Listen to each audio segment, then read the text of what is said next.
ॐ शिवशक्त्या युक्तो ॐ शिवशक्त्या युक्तो यदि भवति शक्तः प्रभवितुम् यदि भवति शक्तः प्रभवितुम् न चेदेवं देवो न चेदेवं देवो न खलु कुशलः स्पन्दितुमपि।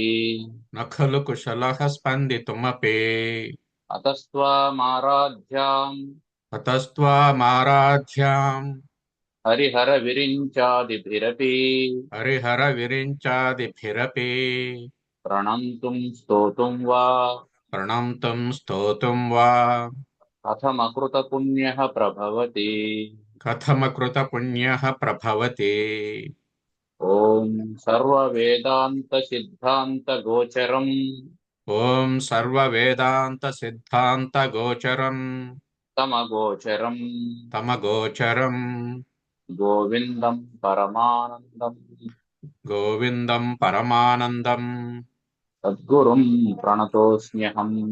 सद्गुरुं प्रणतोऽस्म्यहम्।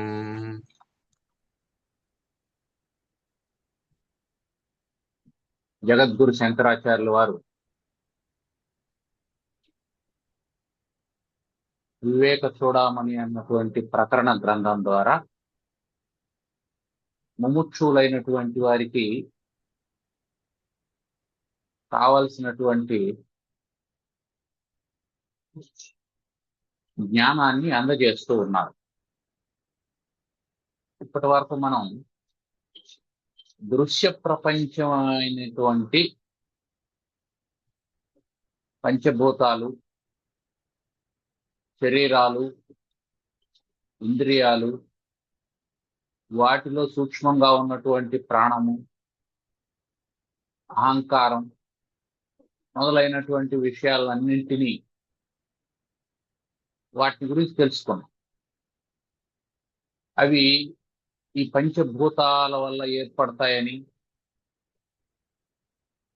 వాటి వల్లనే ఇవన్నీ ఏర్పడిన తర్వాత ఇంద్రియాల ద్వారా ప్రాపంచికమైనటువంటి సుఖాలని అనుభవిస్తూ ఉంటామని, అవి శాశ్వతం కాదని, అవి దుఃఖానికి కారణమవుతున్నాయని, ఇలా అనేకమైనటువంటి విషయాలను మనకు ఆచార్యుల వారు, జగద్గురు శంకరాచార్యుల వారు ఇదివరకు చెబుతూ వచ్చారు. ఇవన్నీ కూడా అవ్యక్త పర్యంతమిదం హి అనాత్మ అని చెప్పి 122వ శ్లోకంలో మనం చెప్పాడు. ఇదంతా అనాత్మ, ఆత్మ కాదు. ఎక్కడి నుంచి? దేహేంద్రియాల నుంచి, దేహం దగ్గర నుంచి, శరీరం దగ్గర నుంచి అవ్యక్తం వరకు, అంటే మాయ వరకు ఇవంతా అనాత్మ అని చెప్పన్నాడు. ఇదంతా పరబ్రహ్మము కాదు, ఇదంతా పరబ్రహ్మ అనడానికి వీల్లేదు, ఇదంతా అనాత్మ అని చెప్పారు. ఆ తర్వాత ఏం చెప్పాలి మనకు? ఇది అనాత్మ అయితే ఆత్మ ఏమిటి అనేది కదా చెప్పాలా.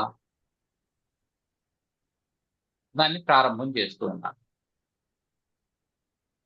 123 కదా. 120.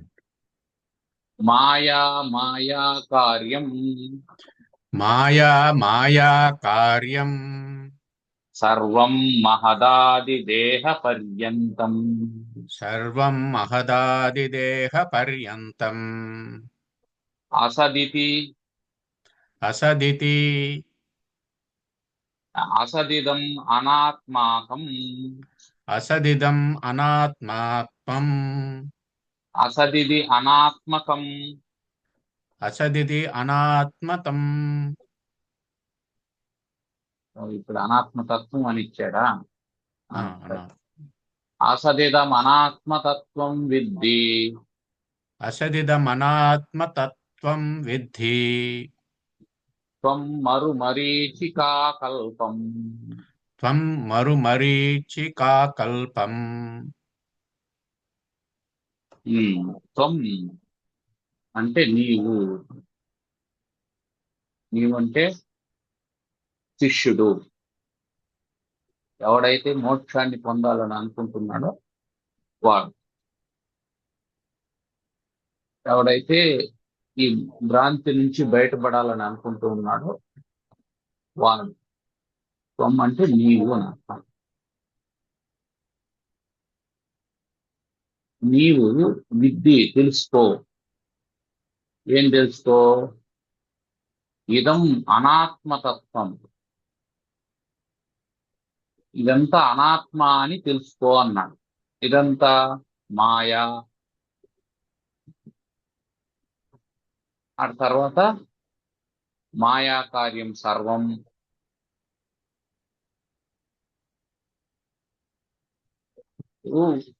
పరబ్రహ్మం ఉన్నది. ఆ పరబ్రహ్మమునందు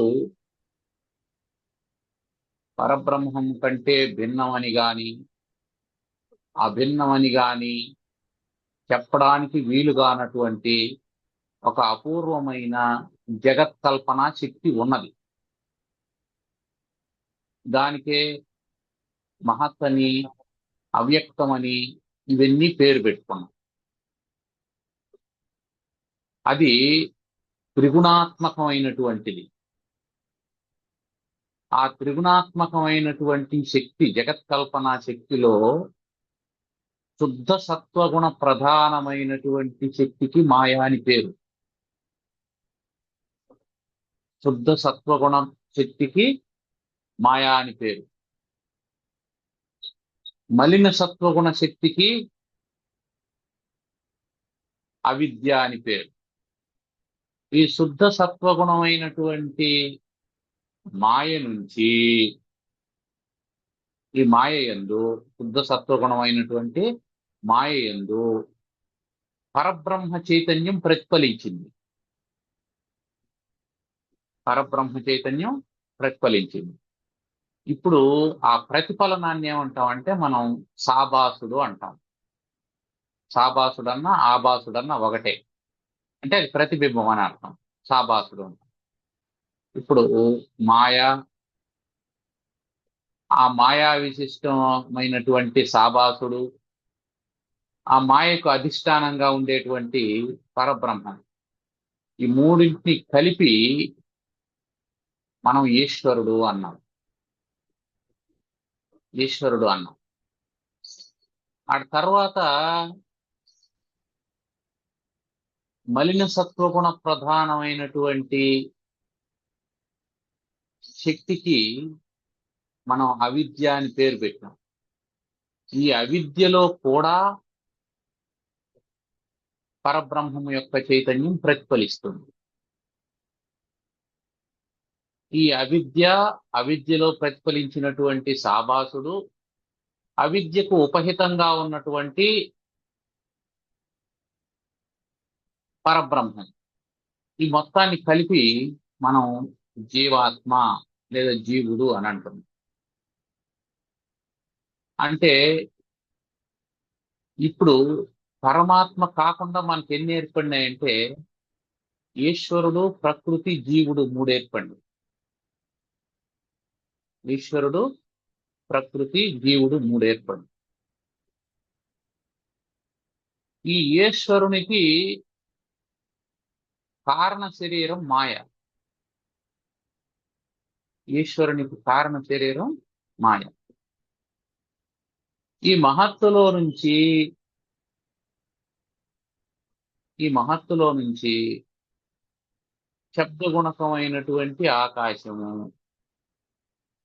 దాంట్లో నుంచి స్పర్శ గుణకమైనటువంటి వాయువు, ఆ తర్వాత రూపగుణకమైనటువంటి అగ్ని, తర్వాత రసగుణకమైనటువంటి జలము, గంధగుణకమైనటువంటి భూమి, ఇవి ఉత్పన్నమైనవి. వీటిని పంచభూతాలము. ఈ పంచభూతాల యొక్క సూక్ష్మ రూపాన్ని ఈశ్వరుని యొక్క సూక్ష్మ శరీరము అన్నాం. అది ఎక్కడి నుంచి వచ్చింది? రజోగుణం నుంచి సముద్భవిల్లినటువంటి. ఇక జీవునికి ఇది పంచీకృతమైనటువంటి పంచభూతాల ద్వారా జీవులకన్నిటికీ స్థూల శరీరాలు వచ్చినాయి. స్థూల శరీరాలు పంచీకృతమైనటువంటి పంచభూతాల నుంచి స్థూల శరీరం వచ్చింది. అంటే ఎక్కడి నుంచి మహత్తు మొదలుకొని, అంటే ప్రకృతి మొదలుకొని ఈ స్థూల శరీరాల వరకు మహదాది దేహ పర్యంతం ఇదంతా ఏమిటి? సర్వం మాయా కార్యం. ఇదంతా మాయ వల్ల ఏర్పడినటువంటిది. ఇది ఏర్పడడానికి మాయ కారణం. ఆ మాయకు కార్యమైనటువంటిది ఈ మొత్తం జగత్తు, విశ్వమంతా మాయా కార్యం. ఈ మొత్తం ఏమంటున్నాడు? మాయ మొదలుకొని మాయా కార్యమైనటువంటి సృష్టి వరకు, ప్రపంచం వరకు ఇదం అనాత్మతత్వం అసదితి. ఇదం ఇది ఏది? మాయా కార్యం. ఇదంతా మాయా కార్యమైనటువంటి మహత్తు మొదలుకొని దేహ పర్యంతం ఉండేదంతా ఇదం. ఇదం అంటే ఇది అని అర్థం. ఇది అంటే ఎందుకని ఇది అంటున్నాడు? తత్ అని ఎందుకు అనడం లేదు, అది అని ఎందుకు అనడం లేదంటే, ఇది అంటే ఈ శరీరంతో కలుపుకొని అని అర్థం. ఏ శరీరం? శిష్యుని శరీరం, గురువు శరీరం. దీంతో కలుపుకొని ఇదంతా మాయాకార్యం. మాయాకార్యం కాబట్టి దీనికి సత్తా లేదు. ఇది అసత్. ఇది అసత్ కాబట్టి ఆత్మ కాదు. భలేవాళ్ళండి మీరు. స్పష్టంగా కనిపిస్తూ ఉంటే మీరు అసత్ అని అంటున్నారు అని అంటే, మరీచికా కల్పం. మరు అంటే ఎడారి, డెజర్ట్. మరీచిక అంటే ఎండమావి.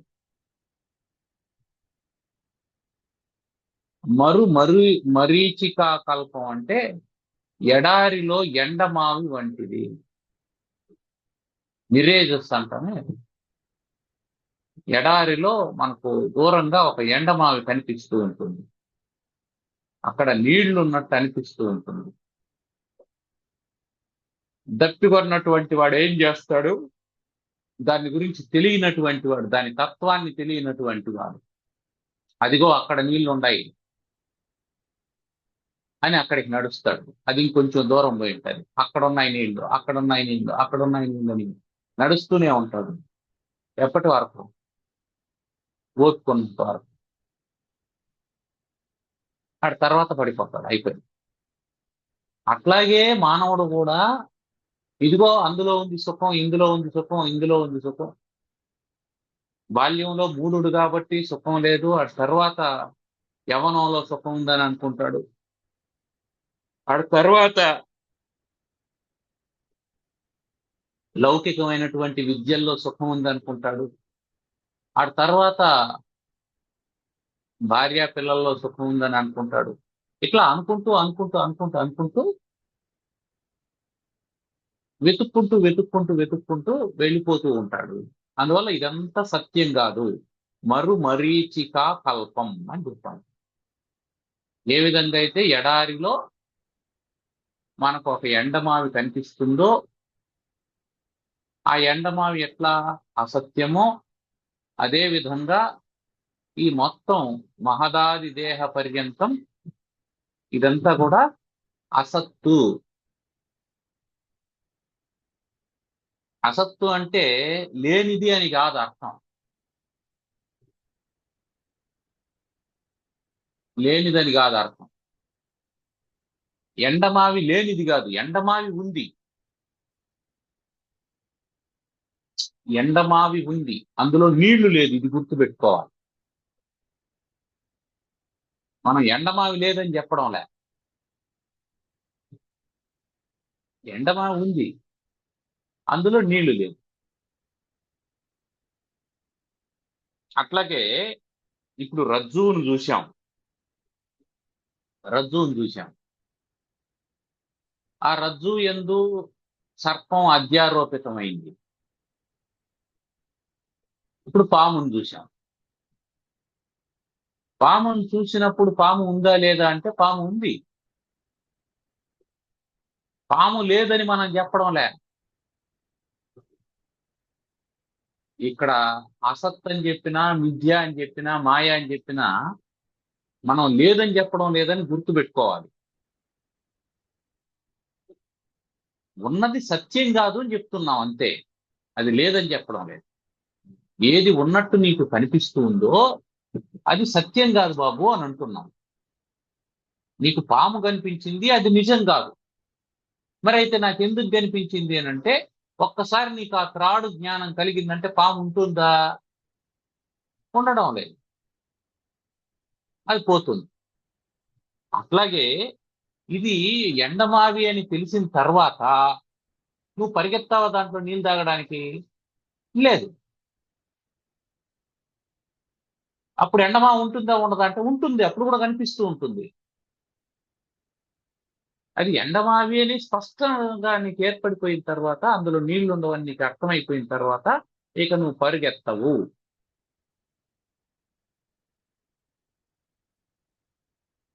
అంటే నీకేం కావాలని నీ ప్రయాణం ప్రారంభం చేశావో అది జగత్తులో లేదు బాబు అని చెప్తున్నాడు, అంతే, ఇంకేం లేదు.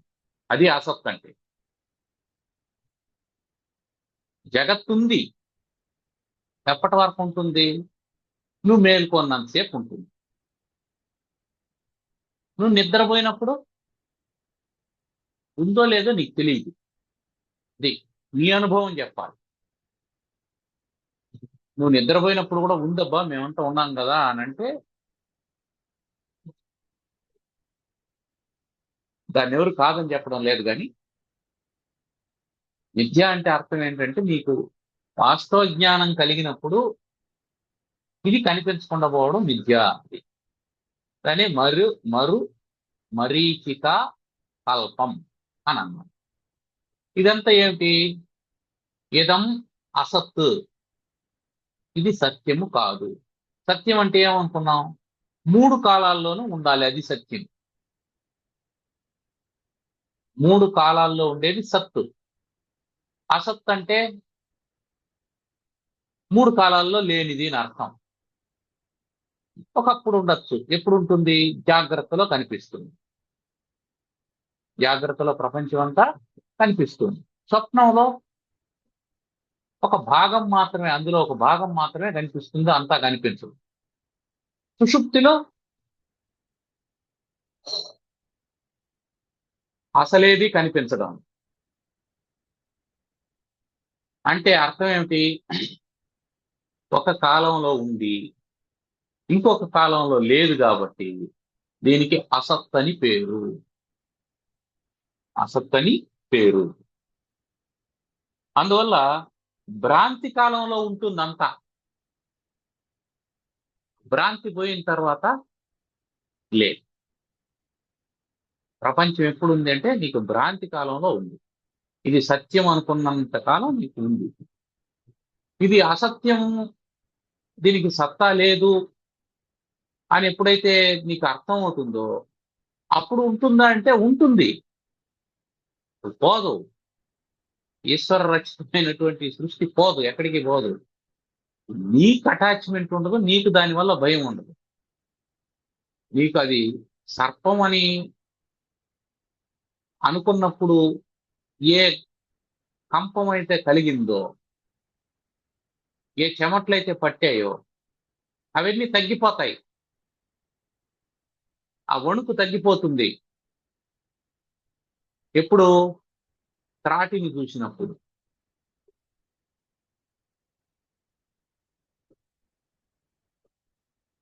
అంటే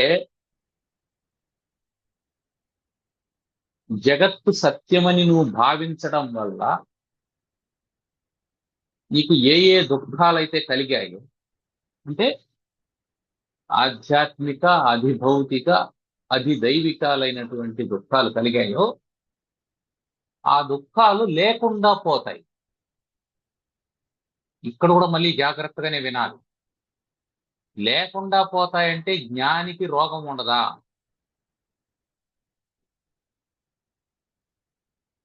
రోగం అనేది ఆధ్యాత్మిక తాపం కదా. మరి జ్ఞానికి తేలుగుట్టదా? జ్ఞానిని కుక్కగా రవదా? జ్ఞానికి సునామీ రాదా? జ్ఞానికి భూకంపం రాదా? ఇవన్నీ వస్తాయి, లేకుండా పోదు. ఎందుకంటే అవన్నీ రావడానికి కారణం ఏంటంటే ఆ శరీరానికి ఉన్నటువంటి ప్రారంధం కాబట్టి ఆ ప్రారంధాన్ని అనుభవించడం కోసం వస్తుంది. అయితే ఇక్కడ జ్ఞాని దృష్టికి అజ్ఞాని దృష్టికి తేడా ఏమిటంటే, అజ్ఞాని నాకు జ్వరం వచ్చింది అని అనుకుంటాడు, జ్ఞాని ఈ శరీరానికి జ్వరం వచ్చింది అని అనుకుంటాడు. ఇది తేడా, అంతే. ఈ శరీరము ఇంద్రియాలతో సహా జ్ఞానికి ఇదం ప్రతీతికి విషయంగా మారిపోతుంది. ఇది అని అంటాం, ఇది అని అంటాడు, అంతేగాని అహం అని అండవు, నేను అని అండవు. అజ్ఞాని నేను అనుకుంటాడు, నేను నాకు అని అంటాడు.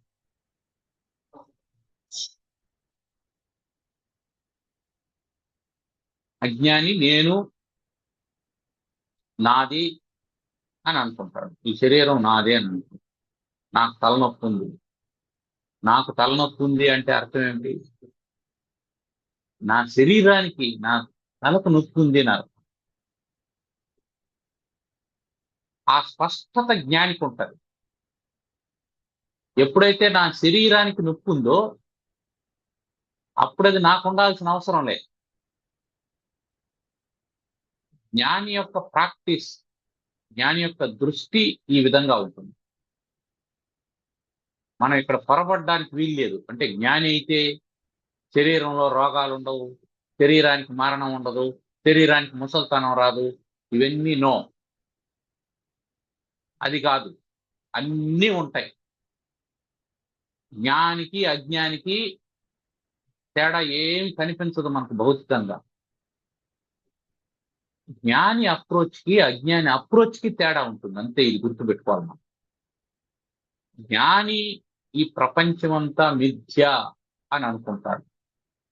మిథ్య అంటే లేదని కాదు, ఇది గుర్తుపెట్టుకోవాలి. ఒక అసత్య వస్తువు సత్యంగా తోచడం మిథ్య. ఒక లేనిది ఉన్నట్టు అనిపించడం మిథ్య. ఆ లేనిది కూడా ఉన్నట్టు ఎట్లా అనిపిస్తుంది? లేనిది ఉన్నట్టు అనిపించాలంటే ఆ అనిపించిన వస్తువుకు సంబంధించిన జ్ఞానం నీకు ఉండాలి. బాబు, నీకు తాడును చూడగానే పాము కనిపించింది, అది పాము అని నీకు కనిపించాలి అని అంటే ఆ పాము నువ్వు ఎప్పుడైనా చూసి ఉండాలి. నేను ఎప్పుడు పామునే చూడలేదండి అని అంటే సినిమాలో చూసినావేమో గుర్తు తెచ్చుకో, బొమ్మలో చూసినావేమో గుర్తు తెచ్చుకో. నువ్వు ఎక్కడ ఏ పామును చూసుంటే ఆ పాము ఇక్కడ వస్తుంది, అంతే. నువ్వు సినిమాలో చూసిన పాము ఇక్కడికి రావచ్చు, నువ్వు నేరుగా చూసిన పాము ఇక్కడికి రావచ్చు, నువ్వు బొమ్మలో చూసిన పాము ఇక్కడికి రావచ్చు. ఈ మూడు లేదండి, నాకు అనుభవం లేదు అంటే పూర్వజన్మలో చూసినటువంటివి గుర్తు రావచ్చు, అంతే. మొత్తానికి దాని యొక్క అనుభవం లేకపోతే, పూర్వం అనుభవం లేకపోతే అది నీకు ఇందులో కనిపించదు. కాబట్టి ప్రపంచం అంతా నీకు కనిపిస్తూ ఉందంటే ఈ ప్రపంచానికి సంబంధించినటువంటి అనుభవం నీకు ఇది వరకే ఉన్నది. కాబట్టి ప్రపంచం ఉన్నట్టు కనిపిస్తూ ఉంది. కానీ ఉన్నట్టు కనిపిస్తూ ఉన్నటువంటి ప్రపంచంలో నువ్వేం చేశావు అంటే తాదాత్మ్యాన్ని పొందావు. పాము కనిపించింది, పాము లాగా కనిపించింది తాడు, వెంటనే నువ్వు పాముని నిశ్చయానికి వచ్చినావు. అది పాము అనగానే ఎప్పుడైతే నువ్వు నిర్ణయించుకున్నావో వెంటనే నీ మనస్సు పామును చూసినప్పుడు ఎలా స్పందించాలో ఆ స్పందనల్ని కలుగజేసింది. పామును చూడగానే అది విష పురుగు కాబట్టి, విష జంతువు కాబట్టి నీకు భయం కలుగుతుంది. భయం అనేది ఎట్లా ఎక్స్ప్రెస్ అవుతుంది అంటే శరీరంలో కంపం మొదలవుతుంది, వణుకు మొదలవుతుంది, చెమట్లు పడతాయి. ఇవన్నీ భయం యొక్క అభివ్యక్తి. ఇదంతా శరీరంలో కలగడానికి కారణం ఏమిటంటే నీ మనసు దాని పాము అని చెప్పింది అంతే. ఇప్పుడు అటాచ్మెంట్ దేని ద్వారా కలిగింది అంటే మనసు ద్వారా కలిగింది. చూసింది కన్ను. కన్ను ఏం చెప్పాలి? తాడును తాడని చెప్పాలి. కన్ను తాడును చూసి పామని ఎందుకు చెప్తోంది? చూసింది తాడైనప్పుడు తాటిని చూసింది పాము, కన్ను. ఇప్పుడు దాన్ని పామని ఎట్లా చెప్తుంది కన్ను? అంటే కమ్యూనికేషన్ గ్యాప్ వచ్చింది. దేనికి మధ్య? మనస్సుకి జ్ఞానేంద్రియం అయినటువంటి కన్నుకు మధ్య కమ్యూనికేషన్ గ్యాప్ వచ్చింది. దేన్ని చూసిందో దాన్ని రిపోర్ట్ చేయడం లేదు. ఆ రిపోర్ట్ లో కన్ఫ్యూజన్ వచ్చింది. దీనికి కారణం ఏమిటంటే చీకటి దోషం, ఆవరణ దోషం. చీకటి వల్ల దీనికి అస్పష్టంగా ఉన్నది. నువ్వు అస్పష్టంగా ఉన్నప్పుడు తెలియదని చెప్పాలి కానీ, అది నాకు సక్రమంగా కనిపించలేదు అని చెప్పాలి కానీ, అది ఇంకొక వస్తువు అని ఎట్లా చెప్తావు నువ్వు? ఇది దోషం.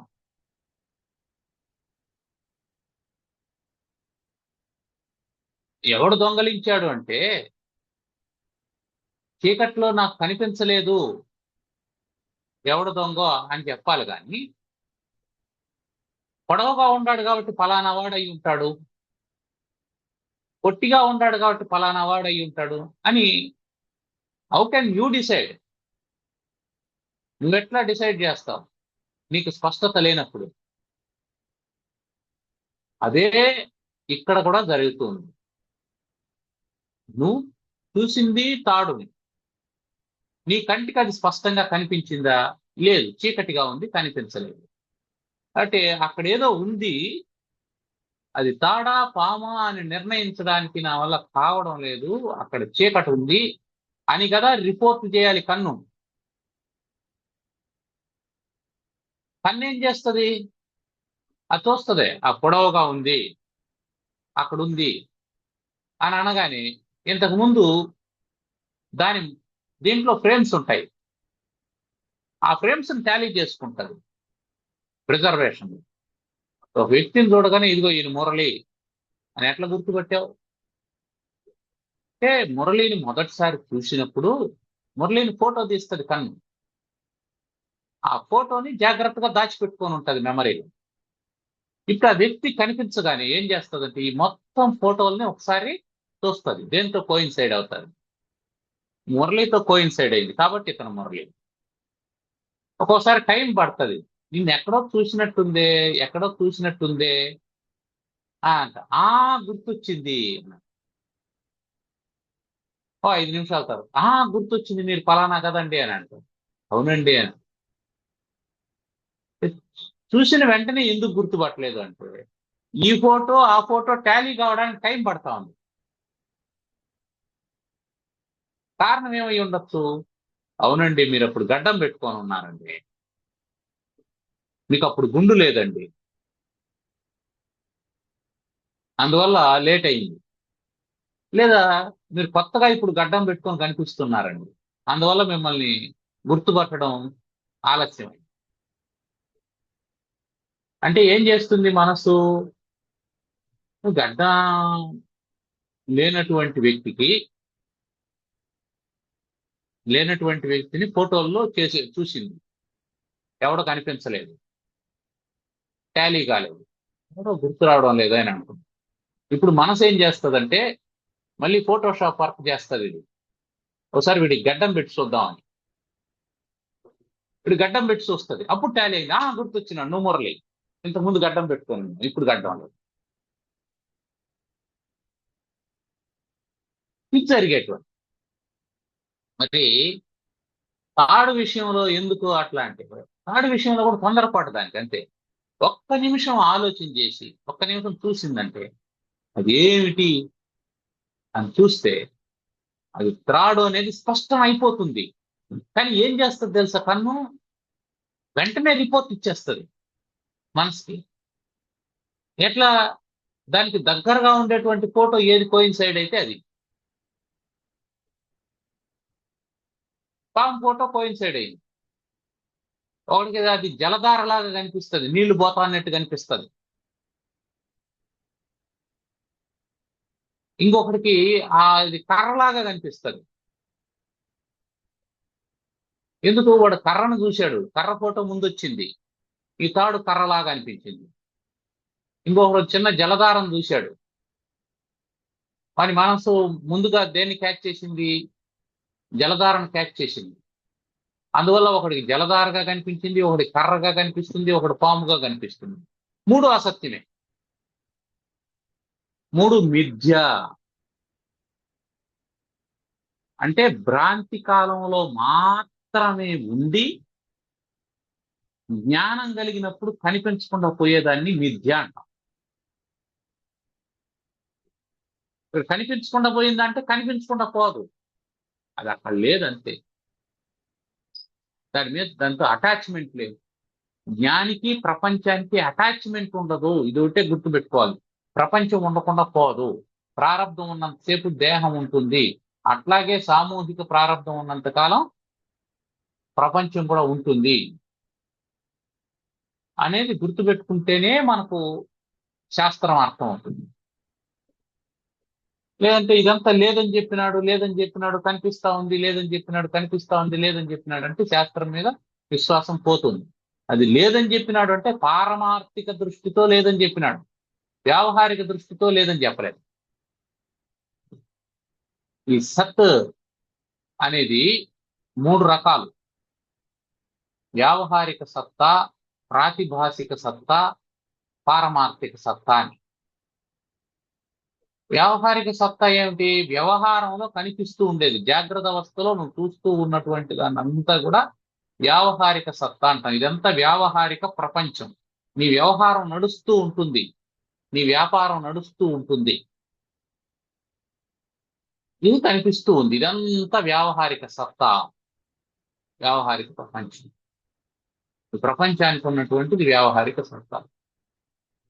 రెండోది ఏమిటి? ప్రాతిభాసిక సత్తా. అంటే భ్రమకాలంలో దోషం ఉన్నప్పుడు కలిగేటువంటిది.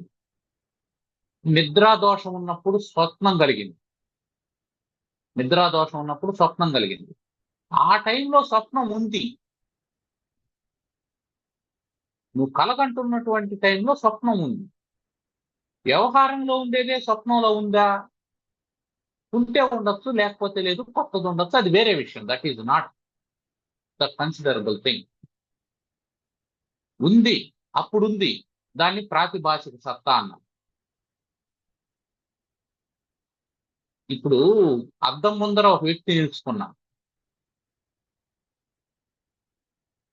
అద్దం ముందర ఒక వ్యక్తి నిలుచుకున్నాం, అద్దంలో బొమ్మ కనిపిస్తుంది, అతను ఉన్నాడా లేదా? అద్దంలో ఉన్నాడు. అతను ఉన్నది నిజమైతే, అతను ఉన్నది నిజమైతే ఇప్పుడు నామం పెట్టాలి ఆ వ్యక్తికి. నువ్వు అద్దంలో ఉండే వ్యక్తికి నామం పెట్టగలవా? పెట్టలేదు. కారణం ఏమిటి అంటే అది సత్యం కాదు, అది వ్యవహారంలో లేదు కాబట్టి. అదే నువ్వు అద్దం ముందర నిలుచుకొని నామం పెట్టుకుంటే అద్దంలో ఉండే వ్యక్తికి కూడా నామం ఉంటుందా ఉండదా? ఉంటుంది. అంటే వ్యావహారిక ప్రపంచాన్ని ఆధారంగా చేసుకొని ఉండేటువంటిది ప్రాతిభాసిక సత్తా. అది ఎంతసేపు ఉంటుంది అంటే ఎంతసేపు ఆవరణం ఉంటుందో అంతసేపు ఉంటుంది. నిద్రా దోషం ఉన్నంతసేపు స్వప్నం ఉంటుంది, చీకటి దోషం ఉన్నంతసేపు సర్పం ఉంటుంది. ఆ తర్వాత కూడా ఉండేటువంటి దాన్ని పారమార్థిక సత్తా అంటారు. పారమార్థిక సత్తా దేనికి ఉంటుందంటే కేవలం ఒక ఆత్మకు మాత్రమే పారమార్థిక సత్తా ఉంటుంది. మిగిలినవన్నీ ఉంటే ప్రాతిభాసికాలై ఉంటాయి, లేదా వ్యావహారికాలై ఉంటాయి. అది గుర్తుపెట్టుకోవాలి. కాబట్టి సత్ అనేది లేనిది కూడా ఆ సమయంలో ఉన్నట్టు కనిపించింది కాబట్టి ఆ సమయంలో దానికి సత్తా ఉంది అని చెప్పాడు. ఇది మనం గుర్తుపెట్టుకోవాలి. కాబట్టి మిథ్య అని దేన్ని అంటారంటే ప్రాతిభాసిక సత్తా. పారమార్థికంగా లేదు, వ్యవహారంలో ఉంది కాబట్టి మిథ్య. పారమార్థికంగా లేదు, ప్రాతిభాషికంగా ఉంది కాబట్టి మిథ్య. అందువల్ల ఇదం, ఇది, ఇది, ఇదం అంటే ఇది, ఇది ఏది, ఏదైతే త్వం నీవు చూస్తున్నావో అది. ఇదం అంటే ఇది. ఆ ఇది అనేది ఏది అంటే మనకంటే భిన్నమైనటువంటి దాన్ని ఇదం అంటే, ఇది అని.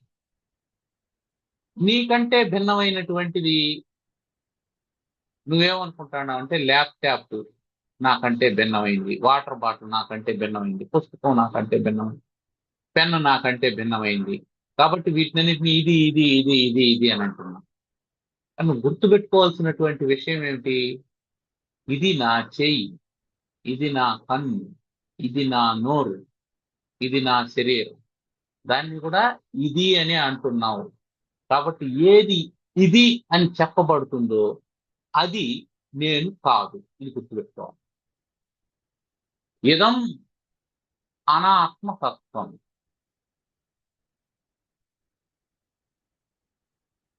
ఇదం అనాత్మతత్వం. ఏది ఇదమో అది ఆత్మ కాదు, అది నేను కాదు.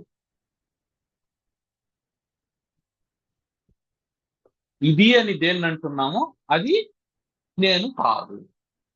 ఇది అని దేన్ని అంటున్నాం? ఇది అని శరీరాన్ని అంటున్నాం.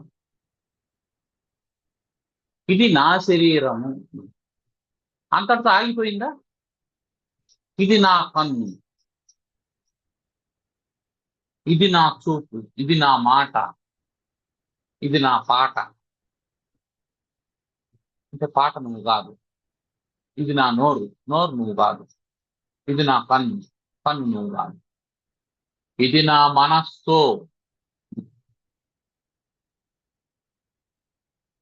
కాబట్టి మనస్సు కూడా నువ్వు కాదు.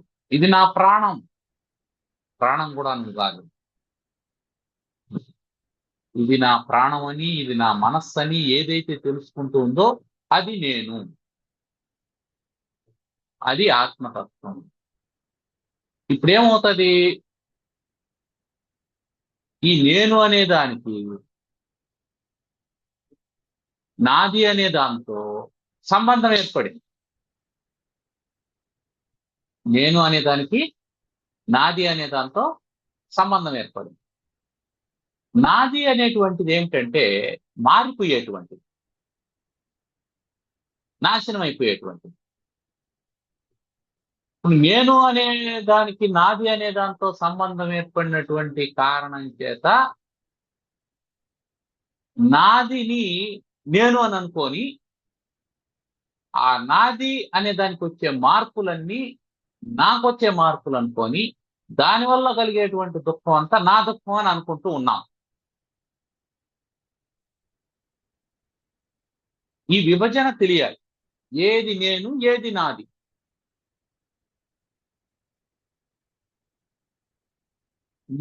నాది అనేది ఎప్పుడు నేను కాదు, అది మనం గుర్తుపెట్టుకోవాలి. ఏది నాది అని అంటున్నామో అది నేను కాదు.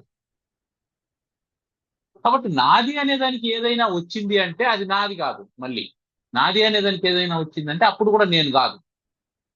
కాబట్టి జ్ఞానికి అజ్ఞానికి ఏం తేడా వస్తుందంటే జ్ఞాని నాకు తలనొప్పి అని అనడం, జ్ఞాని నా తలకు నొప్పి అని అంటాడు. అజ్ఞాని నాకు తలనొప్పి అంటాడు.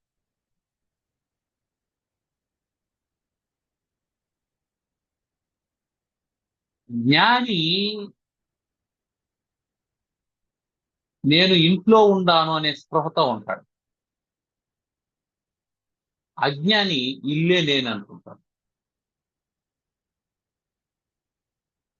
గోడ మీద గీత పడింది, ఎందుకు? కారు మీద గీత పడింది. కారుకు గీత పడిందా, కారు ఓనర్కు గీత పడిందా?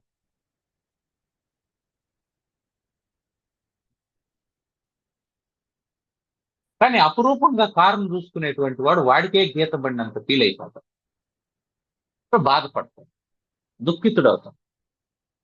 ఎంత బాగా చూసుకున్నాను, దీనికి అనవసరంగా గీత పడింది అని అనుకుంటాడు.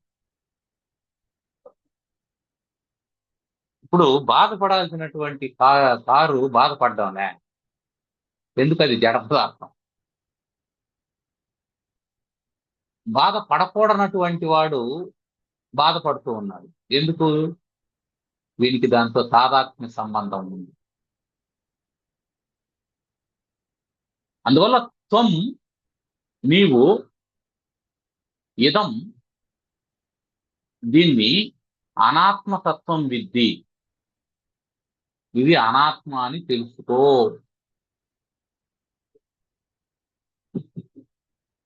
అయితే వెంటనే ఏమంటాడు భలేవాళ్ళు గురువు గారు, ఇది అనాత్మ అయితే కనిపించకూడదు కదా అని అంటారు. ఒరే నాయనా, అందుకే వెంటనే జగద్గురువులు వారు ఒక ఉదాహరణ చెప్తున్నారు. మరీచిక కల్పం. అంటే శిష్యునికి ఏం సందేహం రావచ్చు అని ఊహించి ముందే దానికి చెప్పడం. ఉంది అని అంటున్నాం అంటే అర్థం ఏమిటి? ఉంది అని అంటున్నాం అంటే ఉందినైనా లేదని చెప్పడం లేదు నేను కూడా, కానీ దానికి సత్వం లేదు. అది ఎలా ఉంది అంటే నీకు ఒక ఉదాహరణ చెప్తాను. ఎడారిలో ఎండమావి లాంటిది. ఎడారిలో ఎండమావి ఉందా లేదా? ఉంది. అందులో నీళ్లు ఉన్నాయా? లేదు. నువ్వు ఎండమావి కోసం పరిగెత్తావా, నీళ్ల కోసం పరిగెత్తావా? నీకు కావాల్సింది ఏంటి? ఎండమావి ఉంది అంటే నీళ్లు ఉన్నాయని పరిగెత్తావా? నీళ్లు ఉన్నాయా? అందులో లేదు. కానీ ఎండమావి ఉందా? ఉంది. అంతే. దేహం ఉందా? ఉంది. సుఖం ఉందా? లేదు. అట్లా నువ్వేం కోరుకుంటున్నావు అంటే ఆనందాన్ని కోరుకుంటున్నావు. ఆనందాన్ని కోరుకుంటావు. ప్రపంచం నేను లేదని చెప్పడం లేదు బాబు, నువ్వు కోరుకుంటుందా ఆనందం ప్రపంచంలో లేదు అని చెప్తున్నా. అది నువ్వు ఏదైతే నిరతిశయానంద ప్రాప్తి, ఆత్యంతిక దుఃఖ నివృత్తి కోరుకుంటున్నావో, ఆ నిరతిశయానంద ప్రాప్తి అనేటువంటిది నువ్వు వెతుకుతున్న చోట లేదు అని చెప్తుంది. తర్వాత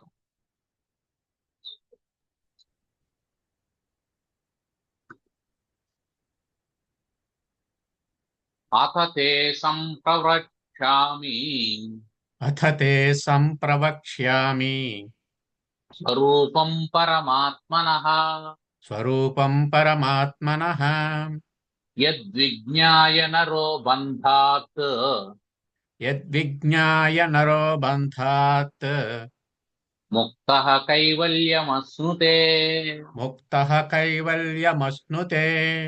అథ, ఈ కారణం చేత. ఏ కారణం చేత? ఇదంతా మాయా కార్యము, ఇదంతా మాయా కార్యము, ఇది మిథ్య అయినటువంటి కారణం చేత, నీళ్లు లేనటువంటి కారణం చేత. నీళ్లు ఉన్నట్టు తెలుస్తున్నాయే కానీ నీళ్లు లేనటువంటి కారణం చేత. అథ తే, నీకు, సంప్రవక్ష్యామి, సంప్రవక్ష్యామి, సంప్రవక్ష్యామి, నేను నీకు చక్కగా చెబుతున్నా. వక్ష్యామి, చెబుతున్నాను. ప్రవక్ష్యామి, బాగా చెప్తాను. సంప్రవక్ష్యామి, సంపూర్ణంగా చెప్తాను. సంపూర్ణంగా బాగా చెప్తాను. చెప్పడం వేరు, బాగా చెప్పడం వేరు, సంపూర్ణంగా చెప్పడం వేరు. ఒక లెక్చరర్ ఉంటాడు, ఆయన పాఠం చెప్పడు. ఇంకో లెక్చరర్ ఉంటాడు, పాఠం చెబుతాడు, కానీ బాగా చెప్పడు. బాగా చెప్పడం అంటే అర్థం ఏంటి? శిష్యునికి అర్థమయ్యేటట్టు చెప్పడం అని అర్థం, అంతే, ఇంకేలేదు. శిష్యునికి అర్థమయ్యేటట్టు చెప్పడం, అది ప్రవక్ష్యామి. అయితే బాగా అర్థమయ్యేటట్టు చెప్తాడు కానీ పాఠం అంతా చెప్పడం. ఒక టాపిక్ చెప్పేసి వదిలేస్తాడు, మళ్ళీ చెప్పడం. చెబితే అద్భుతంగా చెప్తాడు కానీ పూర్తి చేయడు. సిలబస్ ఎప్పుడు పూర్తి కాదు. సిలబస్ కూడా పూర్తయితే సంప్రవక్ష్యామి, చెప్పాలి, అర్థమయ్యేటట్టు చెప్పాలి, సిలబస్ అంతా చెప్పాలి. అది వక్ష్యామి, చెబుతాను, ప్రవక్ష్యామి, బాగా చెప్తాను, సంప్రవక్ష్యామి, సంపూర్ణంగా చెప్తాను అని ప్రతిజ్ఞ చేస్తూ ఉన్నాను. దేన్ని చెప్తావయ్యా? సిలబస్ ఏమిటి? పరమాత్మన స్వరూపం, పరమాత్మ యొక్క స్వరూపాన్ని చెప్తాను. ఇంతవరకు జగత్ స్వరూపాన్నంతా చెప్పాడు. మాయ మొదలుకొని స్థూల దేహాల వరకు ఎలా ఏర్పడ్డాయి, వాటి స్వరూపం ఏమిటి అని చెప్పాడు. ఇప్పుడు ఇవన్నీ ఏర్పడడానికి కారణమైనటువంటి అధిష్టాన చైతన్యం పరమాత్మ ఏదైతే ఉందో ఆ పరమాత్మ యొక్క స్వరూపాన్ని చెప్తాను అని చెప్పాను. ఎందుకు సార్? అది కనిపించదు కదా, దాన్ని తెలుసుకొని ఏం చేస్తాం? దానివల్ల ఏం ప్రయోజనం? స్టాక్ మార్కెట్ గురించి చెప్పండి, ఇంకేదన్నా వ్యాపారం గురించి చెప్పండి, దీని గురించి ఎందుకు? యద్విజ్ఞాయ, యత్ అది ఏమిటంటే ఆ పరమాత్మ అనేది, యత్ విజ్ఞాయ దేన్ని తెలుసుకుంటే, జ్ఞా అంటే తెలుసుకోవడం, విత్ జ్ఞా, విజ్ఞా,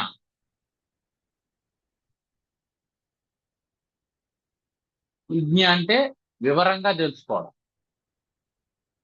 విశేషంగా తెలుసుకోవడం. దాని గురించి వివరంగా తెలుసుకుంటే నరహ మానవుడు బంధాత్ బంధము నుండి ముక్త ముక్తుడవుతాడు. అయితే కైవల్యం అశ్నుతే మోక్షాన్ని పొందుతాడు. బంధాన్ని నుంచి ముక్తుడై మోక్షాన్ని పొందుతాడు. యద్విజ్ఞాయ నరో బంధాత్ ముక్త కైవల్యం అశ్నుతే. దీనికోసమే కదా నువ్వు ప్రయత్నం చేస్తున్నది. బంధాత్ ముక్త, బంధం నుంచి విడుదల కావాలని. ఎందుకు? దుఃఖం పోవాలంటే బంధం పోవాలి. సరే, దుఃఖం పోయింది, ఆ తర్వాత ఏం కావాలా? దుఃఖ నివృత్తి అయిపోయింది, పరమానంద ప్రాప్తి కావాలి. దుఃఖ నివృత్తి కావాలి, పరమానంద ప్రాప్తి కావాలి. స్వామి, నా దరిద్రం పోవాలి, పోయింది. నాకు సంపదలు కావాలి, రావాలి. దరిద్రం పోతేనే సంపదలు వచ్చినట్టు కదా లెక్క. అంటే దరిద్రం పోయిందంటే ఏమనుకుంటాడో, ఇప్పుడు నీకు బట్టలు లేవు, బట్టలు కొనిచ్చినాడు.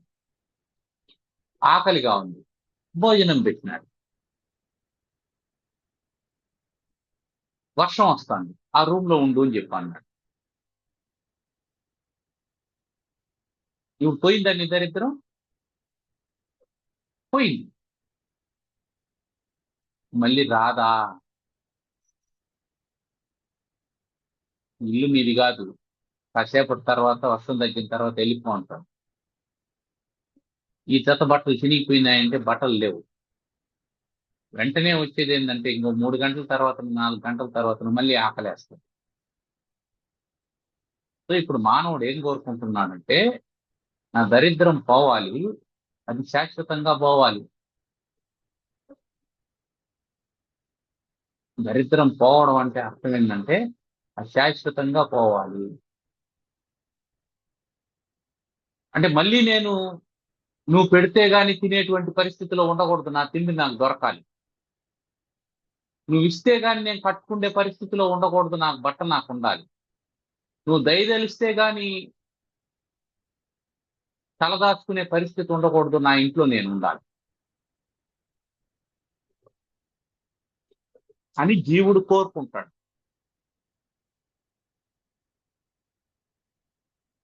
ఇది అందరి కోరిక. దానికే మనం ఏం చెప్తున్నాం, యోగక్షేమాలు అంటున్నాం. ఏది లేదో అది రావడం యోగం, వచ్చింది అలాగే ఉండడం క్షేమం. నీకు డబ్బు లేదు, డబ్బు వచ్చింది, అది అట్లాగే ఉండాలి. సంపద లేదు, సంపద వచ్చింది, అట్లాగే ఉండాలి. ఎందుకు? అది నచ్చింది కాబట్టి. రోగం లేదు, రోగం వచ్చింది, అది అట్లాగే ఉండాలని కోరుకుంటామా? లేదు. ఎందుకు లేదంటే మనం నచ్చలేదు కాబట్టి. కాబట్టి నీ ఇష్టాయిష్టాలను ఆధారం చేసుకొని నీకు ఇష్టమైనటువంటిది అలాగే ఉండాలని, నీకు ఇష్టం లేనటువంటిది తొలగిపోవాలని కోరుకుంటూ ఉంటావు. నీకు ఇష్టం లేనటువంటిది పోవడం, నీకు ఇష్టమైనటువంటిది రావడం, ఇవన్నీ యోగక్షేమం. బంధాత్ ముక్త, వెళ్ళిపోయింది, బంధం పోయింది, అన్నం తిన్నా ఆకలి పోయింది.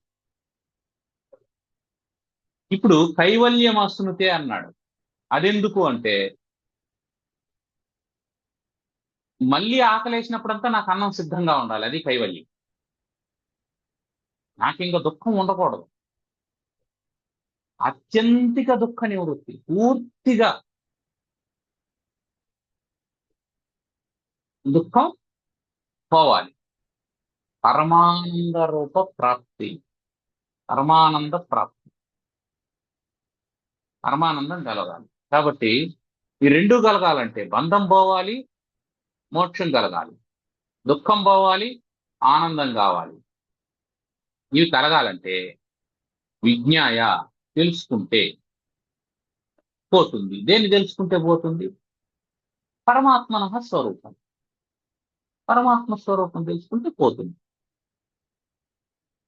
అంటే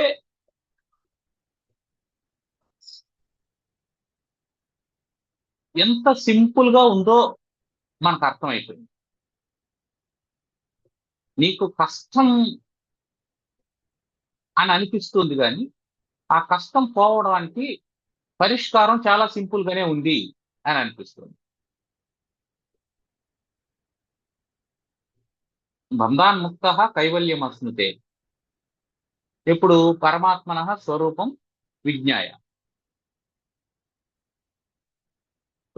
నీకు సమస్యకు సమాధానం వచ్చేసింది.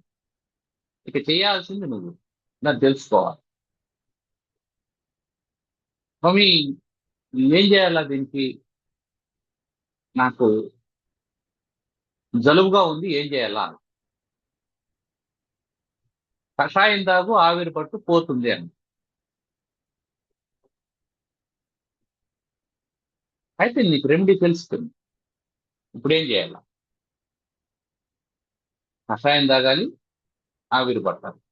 అంతేగాని నాకు కషాయం తాగితే ఆవిరి పడితే జలుబు పోతుందని తెలుసు, ఇది జ్ఞానం. విజ్ఞానం ఏమిటంటే పుట్ ఇన్ టు ప్రాక్టీస్ అంతే. అని ప్రాక్టీస్ చేయకుండా, సాధన చేయకుండా అది తెలియడం వల్ల నీకు లాభం లేదని చెప్తున్నాడు. కాబట్టి ఏం చేస్తావంటే, ఆ పరమాత్మ యొక్క స్వరూపాన్ని అనుభవంలోకి తెచ్చుకునేందుకు ప్రయత్నం చేయాలి. అందుకని అతతే సంప్రవక్ష్యామి స్వరూపం పరమాత్మ. పరమాత్మ యొక్క స్వరూపాన్ని నేను నీకు చెబుతూ ఉన్నాను. ఇప్పటి వరకు చెప్పిందంతా 3 గుణాలు, వాటి వల్ల కలిగేటువంటి విషయాలు, ఇవన్నీ మనం భగవద్గీత ఆధారంగా కూడా కొన్ని తెలుసుకున్నాం. అవంతా ఏమిటి అంటే జీవునికి సంబంధించిన, అంటే ఏ దుఃఖితుడైనటువంటి వానికి సంబంధించింది. ఎవడు దుఃఖాన్ని అనుభవిస్తున్నాడో వానికి సంబంధించిన వివరాలన్నీ సేకరించాం. దుఃఖం లేనటువంటి వాని వివరాలు తెలుసుకుంటాం. వాడికెందుకు దుఃఖం లేకుండా పోయింది, వీడికెందుకు దుఃఖం ఉంది, ఏ కారణం చేత దుఃఖం వచ్చింది. అందరూ దుఃఖం ఉండేవాళ్లే అనుకున్నాం, ఇది సహజమని అనుకుంటాం. ఒకరికి దుఃఖం లేదు అంటే వాడికి ఎందుకు లేకుండా పోయింది అని ఆలోచింది. మనం ఎప్పుడైనా దేని గురించి ఆలోచన చేస్తాం? ఏది సహజత్వానికి భిన్నంగా ఉంటుందో దాని గురించి ఆలోచించాలి. సహజంగా ఉండేదాని గురించి మనమేం ఆలోచించాలి.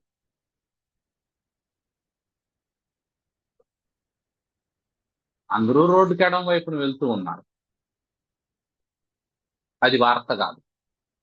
ఎవడో ఒకడు కుడి వైపు నుంచి వచ్చాడు, అది వార్త. అందరూ ఎడమ చేతికి వాచ్ కట్టుకుంటారు, అది వార్త కాదు. ఎవడో ఒకడు కుడి చేతికి కట్టుకున్నాడు వాచ్ అని ప్రత్యేకంగా గుర్తుపెట్టుకోండి. అందరూ కుడి చేతితో రాస్తాడు, ఒకడు ఎడం చేతితో రాస్తా అంటాడు, వాడిని గుర్తుపెట్టుకుంటాడు. ఏది సహజంగా ఉందో దానికి భిన్నంగా ఉంది. కాబట్టి ఒకడు అందరిలాగా కాకుండా వాడి జ్ఞానాన్ని తెలుసుకొని వాడికి ఎన్ని కష్టాలు వచ్చినా, వాడి శరీరంలో రోగం ఉన్నా, వాడి శరీరంలో ఉన్నటువంటి పుండును పోయాల్సి వచ్చినా వాడేం బాధపడకుండా ఆనందంగా ఉంటున్నాడు. వాడు ఎలా ఆనందంగా ఉంటున్నాడు అనేది ఇక్కడ ప్రశ్న. వాడు విజ్ఞాయ, వాడు తెలుసుకున్నాడు కాబట్టి ఆనందంగా ఉన్నాడు. నువ్వు కూడా ఆనందంగా ఉండాలని కోరుకుంటున్నావు కాబట్టి నువ్వు తెలుసుకో. ఏం తెలుసుకోవాలండి? పరమాత్మన స్వరూపం.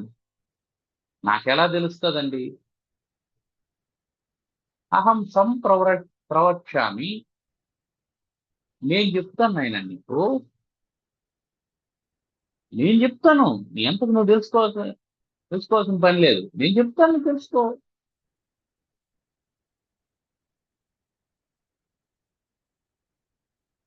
కాబట్టి ఈ శాస్త్రం యొక్క ప్రయోజనం,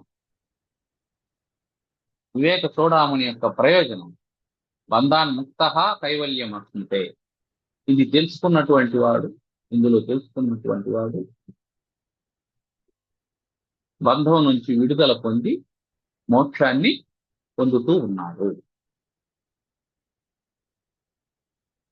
దీని తర్వాత క్లాసులో పరమాత్మ యొక్క స్వరూపాన్ని తెలుసుకుందాం. ఇందులో ఏమైనా ప్రశ్నలు ఉన్నాయా?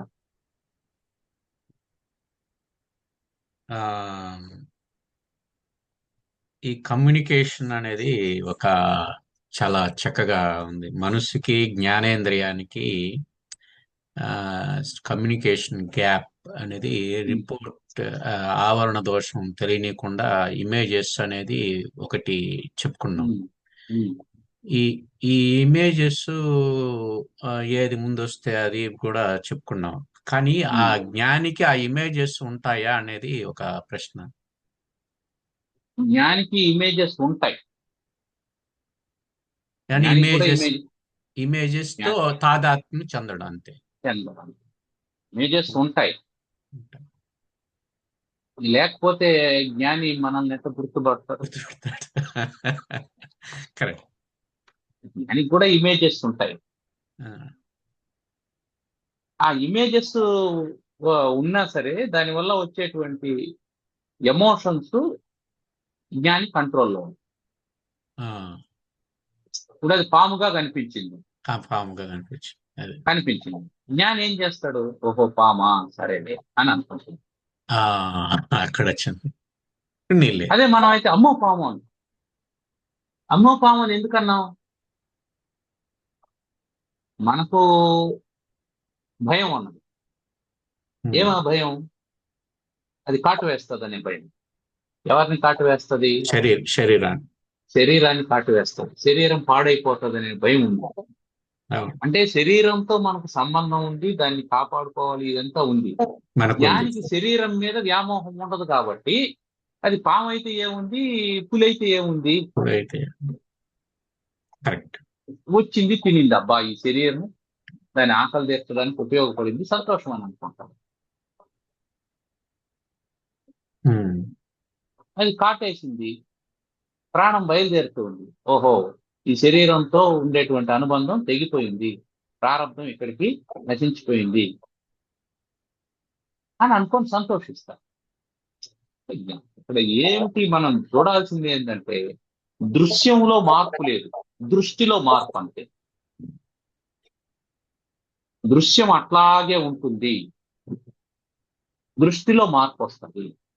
రోజా చెట్టు ఉంది, రోజా చెట్టు ఉంది.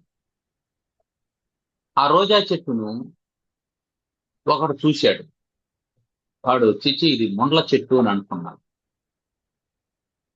ఇంకొకడు చూశాడు, ఆహా ఎంత అద్భుతమైనటువంటి పువ్వులు పూస్తుంది అనుకున్నాడు. వ్యాపారం చేసేవాడు ఏమనుకుంటాడు, ఈ చెట్టుని ఎంత కమ్మచ్చు అని అనుకుంటాడు.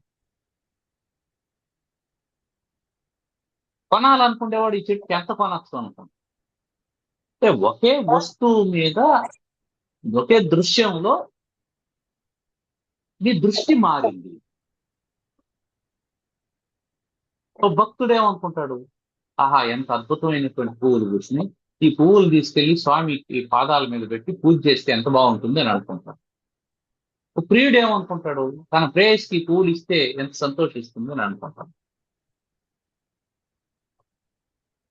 ఓ తాత ఏమనుకుంటాడు, నా మనవరాలకి ఈ ఈ మొక్కని బహుమానంగా ఇస్తే ఎంత సంతోషిస్తుంది అని అనుకుంటాడు.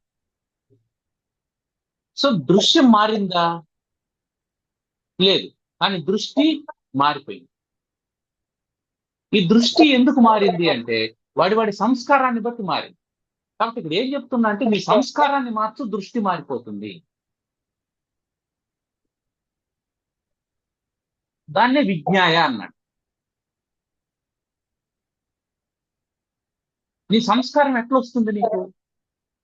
నీలో ఉన్నటువంటి జ్ఞానం ద్వారానే సంస్కారం వస్తుంది. నీకు ఇంతకు ముందు ఏం తెలుసో దాన్ని బట్టే నీ ప్రవర్తన ఉంటుంది, అంతే.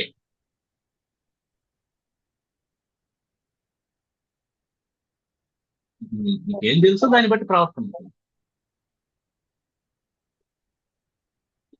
నీ నీ జోబులో పెన్ను ఉంది, నాకు కావాలి, నేను రాసుకోవాలి. నేను నీ జోబులో చేయి పెట్టి తీసుకున్నాను.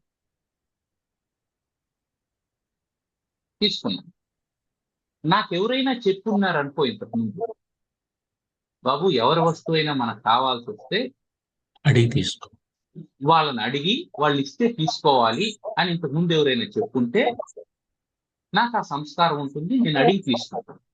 నాకెవరు చెప్పలేదనుకో, నాకు కావాలి కాబట్టి తీసుకుంటాను. అందుకు విజ్ఞాయ అన్నాడు. నీకు చెప్తున్నాను తెలుసుకో, అప్పుడు నీ దృష్టి మారుతుంది దృశ్యం మీద. మొత్తం శాస్త్రాలన్నీ దేనికోసం అంటే నీ దృష్టిని మార్చడం కోసం. నీ దృష్టి ఎప్పుడు మారుతుంది అంటే నీ సంస్కారం మారినప్పుడు మారుతుంది. సంస్కారం ఎప్పుడు మారుతుంది అంటే జ్ఞానం ఉన్నప్పుడు మారుతుంది. అందుకే చెప్తున్నా, అతతే సంప్రవక్షామి, కాబట్టే చెప్తున్నా అని చెప్పాను. తర్వాత ఈ వ్యావహారిక సత్తా, ప్రాతిభాదిక సత్తా, పారమార్థిక సత్తా, ఈ విభజన వలన కూడా చాలా సందేహాలు కానీ విడదీసుకొని ఆలోచన చేయడం వల్ల ఎటువంటి ఇబ్బంది లేకుండా అర్థమయ్యే అవకాశం ఉందండి. అది స్పష్టత కోసం, స్పష్టత కోసం దాన్ని దాంట్లో మిక్స్ చేయకుండా స్పష్టత కోసం. ఏమైనా ప్రశ్నలు ఉన్నాయండి? గురువు గారు, చెప్పండి. మధ్యలో వచ్చాను క్లాస్ లో. పర్వాలేదు, చెప్పండి. ఏది నేను ఏది నాది అని మనం టాపిక్ మాట్లాడాం కదా. ఇది నా చెయ్యి, ఇది నా కాదు, అవి అది నీది కాదు. మరి ఇది నా ఆత్మ అని అనొచ్చా? ఆత్మ ఇది నా ఆత్మ అన్నప్పుడు ఆ ఆత్మ మనసే. అంటే మనం అంతఃకరణాన్ని కూడా ఆత్మ అని అనుకుంటూ ఉన్నాం. అక్కడ కూడా నా ఆత్మ అని అనుకున్నారంటే అది జీవాత్మ అని అర్థం, నేను కాదు. ఏది నాది అని అనుకుంటున్నామో అది నేను కాదు. నా ఆత్మ అనేటువంటిది, నా ఆత్మ అని అనడానికి ఇంకొకటి ఉంది కదా అక్కడ. ఇది నా ఆత్మ అని అనేటువంటి చైతన్యం ఒకటి ఉంది. నాది అని ఐడెంటిఫై చేసేటువంటి నాలెడ్జ్ ఒకటి ఉంది. అది నేను. ఆ నేను నాది కాదు.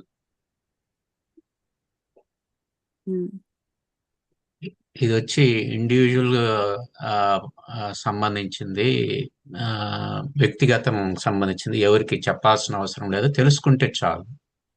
వ్యక్తీకరించి చెప్పాల్సి. ఆత్మ అనేది కూడా ఏంటంటే, ఆత్మ అని అన్నప్పుడు మనం నా ఆత్మ అని అన్నప్పుడు అంతఃకరణాన్ని ఆత్మ అనుకునే భ్రమలో చెప్తాం తప్ప నేను ఆత్మస్వరూపుణ్ణి అని అనుకున్నప్పుడు మళ్ళీ అది చెప్పేది ఏమి ఉండదు.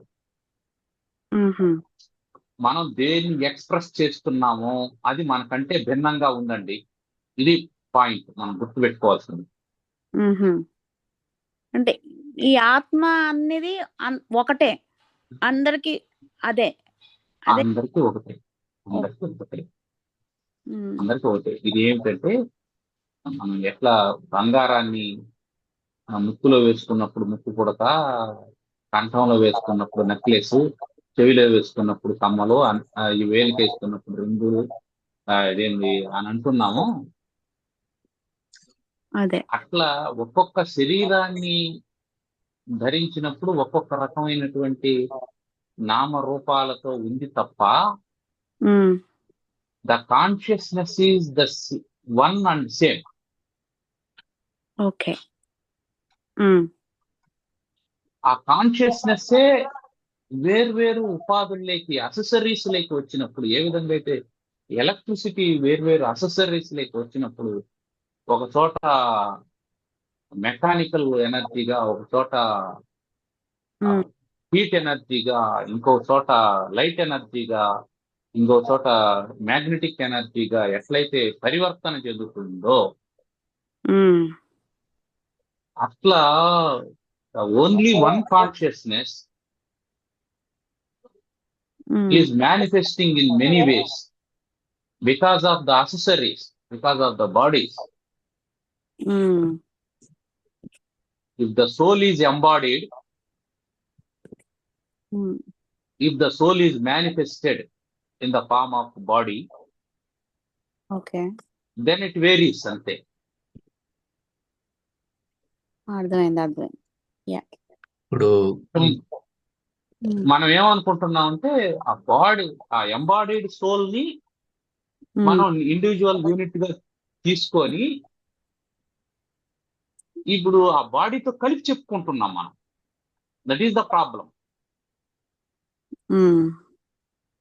ఇప్పుడు మనం ఎలక్ట్రిసిటీ అంటే అర్థం ఏమిటంటే ట్యూబ్ లైట్ అని అనుకున్నాం అనుకోండి. ట్యూబ్ లైట్ కి డ్యామేజ్ వచ్చిందంటే అప్పుడు ఎలక్ట్రిసిటీ లేదనేటువంటి ఫీలింగ్ లో ఉంటున్నాం. So electricity is not the tube light. మనం ట్యూబ్ లైట్ ని వేరుగా, ఎలక్ట్రిసిటీని వేరుగా చూడాలి. ఫ్యాన్ ని వేరుగా, ఎలక్ట్రిసిటీని వేరుగా చూడాలి. అదే చెప్తున్నాడు, అంతే, ఇంకేమి లేదు. మొత్తం డిస్కషన్ అంతా ఇప్పుడు మనం స్టార్ట్ చేసిన టెక్స్ట్, ఇంకా చెప్పే టెక్స్ట్ అంతా ఈ చిన్న కీలకాన్ని పట్టుకొని ఉంటది. అది ఎందుకు ఎలక్ట్రిసిటీ కాదు అని చెప్తాడు. అది ఎందుకు ఎలక్ట్రిసిటీ కాదు అని అంటే, ఈ ట్యూబ్ లైట్ అనేది ఫ్యాక్టరీలో మ్యానుఫ్యాక్చర్ చేసినారు, దానికి అదేంటి స్టీల్ కావాల్సి వచ్చింది, లేదంటే ఐరన్ కావాల్సి వచ్చింది, దాన్ని ఒక మిషన్ లో పెట్టినాడు, దాన్ని ప్రెస్ చేశాడు, దానికి ఒక డై ఉంది, దానికి ఇంకొక ప్లాస్టిక్ తయారు చేశాడు, దానికి ఒక టెర్మినల్ ఫిట్ చేశాడు, దానికి ఎలక్ట్రోడ్స్ పెట్టాడు. ఇవన్నీ చెప్పుకుంటూ వస్తున్నాడు. ఎందుకు అంటే ఇది ఎలక్ట్రిసిటీ కాదని చెప్పడం కోసం. మళ్ళీ ఎలక్ట్రిసిటీ గురించి చెప్తాడు. అది ఎట్లా వచ్చింది అని అంటే, అదిగో ఎట్లా వచ్చింది, ఎట్లా వచ్చింది, కాబట్టి ఈ రెండు ఒకటి కాదు, అది ఇందులో ఉందే తప్ప ఇది అది ఒకటి కాదు అని చెప్పడం కోసమే ఇవన్నీ చేస్తున్నాడు. సో ఇంతవరకు మనకేం చెప్పాడు? స్థూల సూక్ష్మ కారణ శరీరాల గురించి చెప్పాడు. సో ఈ శరీరాలు ఇట్లా పంచభూతాల చేత నిర్మాణం అవుతున్నాయి అని చెప్తున్నాడు. సో ఇప్పుడు ట్యూబ్ లైట్ గురించి చెప్పాడు మనం. ఇప్పుడు ఎలక్ట్రిసిటీ గురించి చెప్తాడు. ఆ రెండింటికి నిర్మాణం ఒకటి కాదు అనేది అర్థమైపోతుంది మనకు. బోత్ ఆర్ నాట్ సేమ్ అనేది ఎప్పుడైతే అర్థం అవుతుందో అది వేరు ఇది వేరు అనేది తెలిసినప్పుడు ఓహో నేను నాకంటే వేరుగా ఉన్నాను, లేదా నేను నాది అనే దానికంటే వేరుగా ఉన్నాను. అహం అని దేన్ని అంటున్నామో అది ఇదం అనే దానికంటే వేరుగా ఉంది. అది మనం గుర్తుపెట్టుకోవాలి. సో ఇది మనం చేయాల్సింది ఇదే విచారణ. జబ్బు వచ్చింది, అవును శరీరానికి జబ్బు వచ్చింది, శరీరం అంటేనే జబ్బులు ఉంటాయి అని అనుకుంటాం. వైద్యం చేయమంటే చేస్తాం, కానీ బాధపడం. ఎప్పుడైతే బాధపడమో అప్పుడు పర్ఫెక్ట్ గా వైద్యం చేయించుతాం. బాధపడడం వల్ల బుద్ధి పని చేయదు, చేయాల్సినటువంటి పని చేయదు. ఇప్పుడు ఎవడో ఒకడు మోసం చేశాడు, ఇప్పుడు ఏం చేస్తాం? బాధపడం. ఓ మోసం చేశాడా, సరే అని అనుకుంటాం. తుఫాన్ వచ్చింది, బాధపడం. తుఫాన్ వచ్చింది, వస్తుంది పోతుంది అని అంటాం.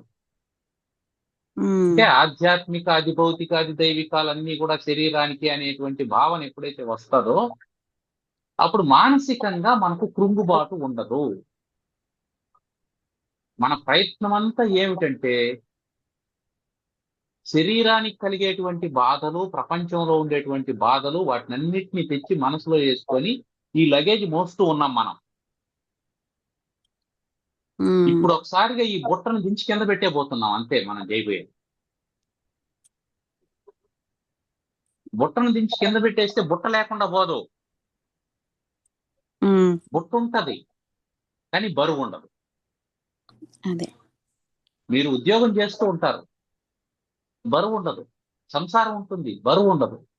శరీరం ఉంటుంది, బరువు ఉండదు. దానికోసం ఇదంతా.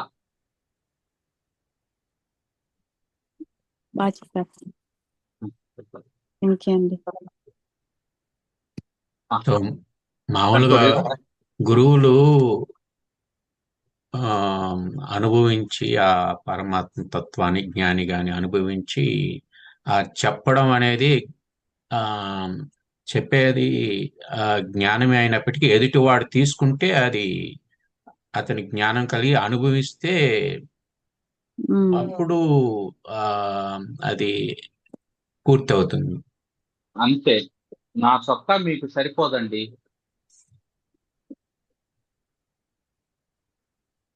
నేను చొక్కా వేసుకోమని చెప్తాను అంతే. నా చొక్కా మీకు సరిపోదు.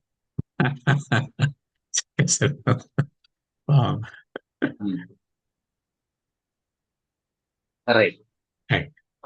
ఓం సర్వమంగళ మాంగళ్యే శివే సర్వార్థ సాధికే శరణ్యే త్ర్యంబకే గౌరీ నారాయణి నమోస్తుతే.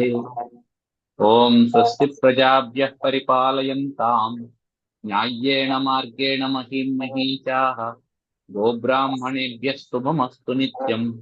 లోకాః సమస్తాః సుఖినో భవంతు. ఓం శాంతి శాంతి శాంతి. ధన్యవాదాలు. ధన్యవాదాలు గురుగారు. ధన్యవాదాలు.